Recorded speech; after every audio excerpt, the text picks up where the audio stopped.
Essential decluttering habits for a simpler life. Do you ever just look around your home and feel exhausted? Not because it's messy, but because you just cleaned it. It feels like a losing battle, right?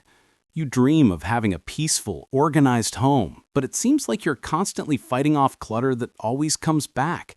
The piles reappear on the counter, the shoes seem to multiply by the door, and that quiet hum of stress just builds in the back of your mind. If that sounds familiar, you are definitely not alone. For years, I thought the secret to a tidy home was these massive weekend-long decluttering purges.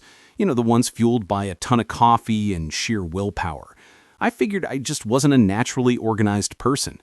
But what if the secret isn't about becoming a different person? What if it's not about those huge, exhausting overhauls? The real path to a simpler life is found in a few key daily habits that basically act as an automatic reset for your space. In this video, I'm going to share the essential habits that will help make a simple, organized home your new reality instead of a constant struggle. This isn't about creating some sterile, perfect show home.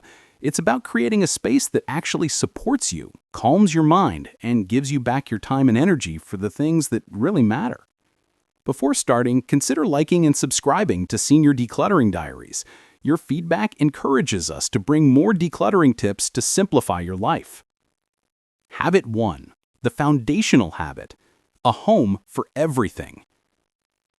The first, and honestly the most important habit that will completely transform your home is this: give every single item you own a designated home. I know it sounds almost too simple, but this is the absolute foundation of a clutter-free life. Think about the things that create the most mess in your space. Your keys, the mail, shoes, the TV remote, all those charging cables. These things end up cluttering our surfaces because when we're done with them, they don't have a specific, easy place to go back to. When an item has a home, putting it away stops being a decision. It's just an automatic action. Your keys go in a little bowl by the door. Your coat goes on its specific hook. Your shoes go on the rack. Your purse has its own spot on a shelf in the closet. When you assign a home for everything, you reduce that constant, low-grade decision-making that just drains our mental energy all day. That morning scramble to find your keys or wallet, that frantic energy can set the tone for your entire day. But when you know exactly where they are, your morning can start with a sense of calm and control.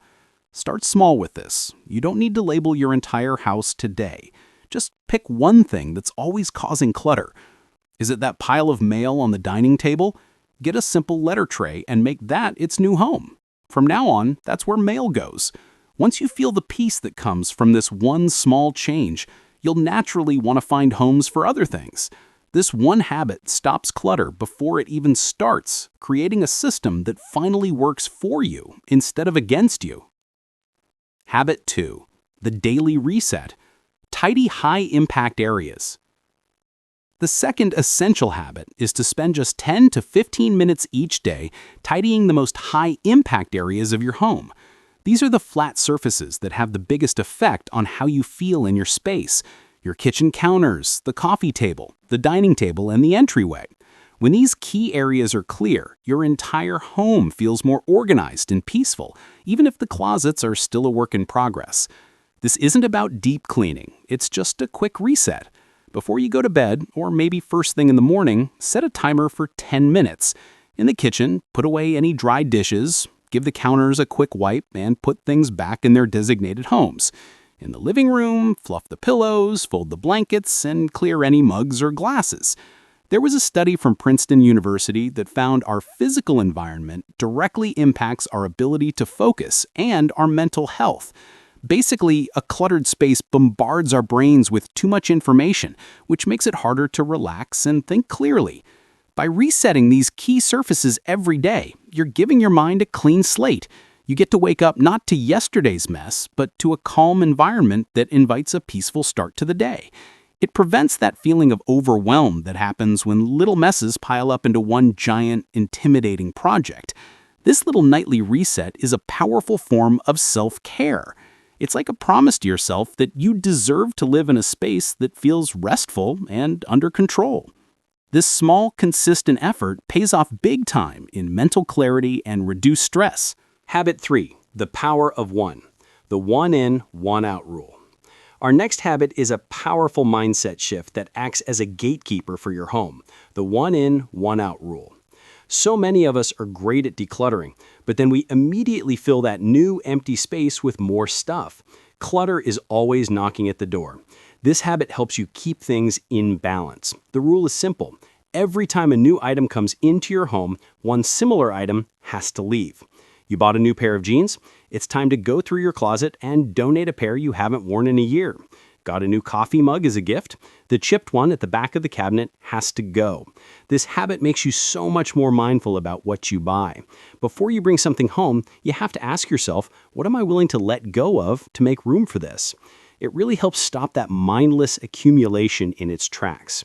To make this really stick, you have to act on it right away. Don't just tell yourself you'll donate something later. As soon as the new item comes in, pull out the old one and put it directly into a donation box. I highly recommend keeping a designated donation box somewhere accessible, like in a closet or your garage. When the box is full, you schedule a drop-off. It creates a seamless system for moving items out of your home for good. Some people who are really trying to downsize even use a one-in, two-out rule.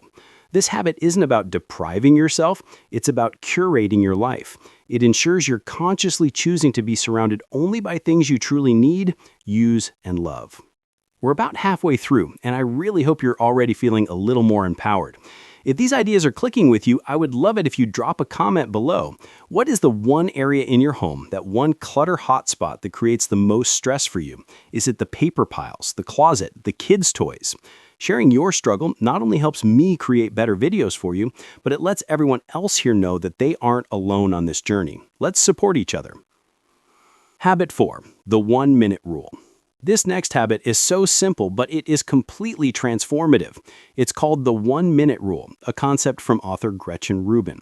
It's exactly what it sounds like. If a task takes less than a minute to complete, do it immediately. Don't put it off, don't add it to a to-do list, just do it right then and there. Think about all the tiny little tasks we postpone all day. Rinsing your plate and putting it straight into the dishwasher instead of the sink. Hanging your coat up instead of tossing it on a chair. Wiping a small spill off the counter. Taking junk mail directly from the mailbox to the recycling bin. Each one of these tasks is tiny. It takes just a few seconds. But when we put them off, they multiply. That single plate becomes a sink full of dishes. That one coat on the chair becomes the dreaded clutter chair, piled high with clothes. The small stack of mail becomes a paper monster. All of this visual clutter is really just a long list of unfinished business, which adds to our feelings of stress and overwhelm. By tackling these 1-minute tasks right away, you prevent that mess from ever building up. You're basically dealing with clutter in its smallest possible form. It requires almost no motivation and very little energy. But the end result is a home that feels like it's magically tidying itself. Habit 5. Make your bed and clear your nightstand. The 5th habit happens before your feet even hit the floor in the morning. Make your bed. I know it sounds like something your mom would tell you to do, but the psychological impact of this 2-minute task is huge. Making your bed is the first accomplishment of your day. It's a small win that sets a tone of productivity and order. Plus, it instantly makes your entire bedroom look more pulled together and calm. But we're going to pair this with another small action, clearing off your nightstand.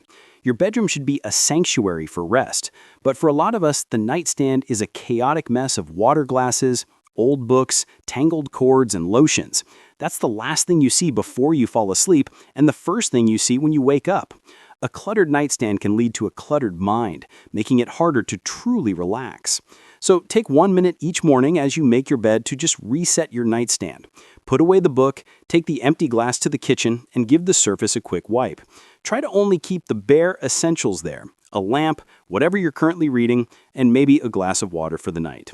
This little combo of making your bed and clearing your nightstand is a powerful way to start and end your day.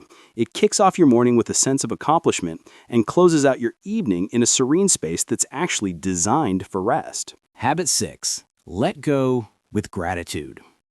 This final habit is less of a physical action and more of a mental shift that makes all the other habits so much easier, especially when you're dealing with sentimental items.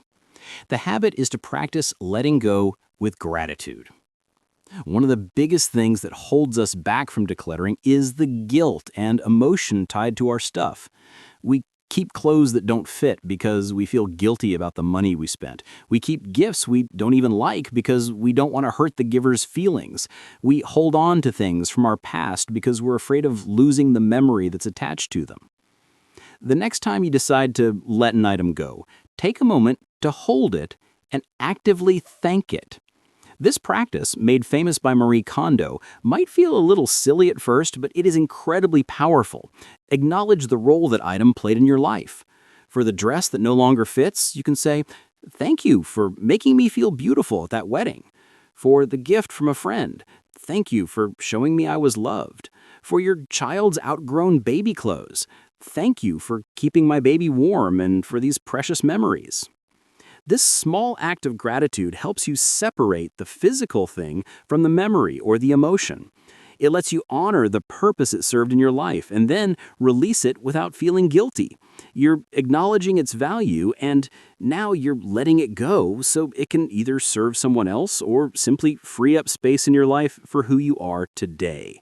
This mindset transforms decluttering from a painful task of getting rid of things into a positive act of gratitude and living with intention. So, as you can see, creating a simpler, clutter-free life isn't about one giant heroic effort. It's the result of the small, consistent, and intentional habits that you build into your everyday life. It starts with giving everything a home. It's maintained by resetting your key spaces daily. It's protected by the one in, one out rule and the simple power of the 1-minute task.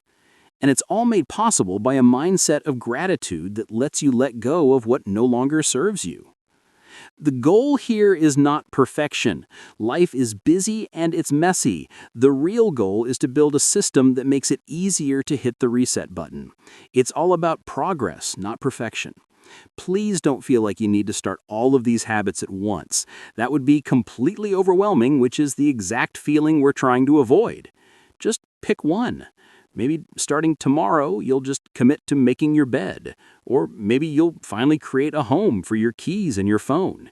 Start with the one habit that feels easiest and most doable for you. Get that one down until it's automatic, and then you can add another. These small, daily actions are what build a life with less clutter, less stress, and way more space for joy. You've got this. Thank you so much for watching. If you found this video helpful, please give it a thumbs up and consider subscribing Senior Decluttering Diaries for more tips on simple and intentional living.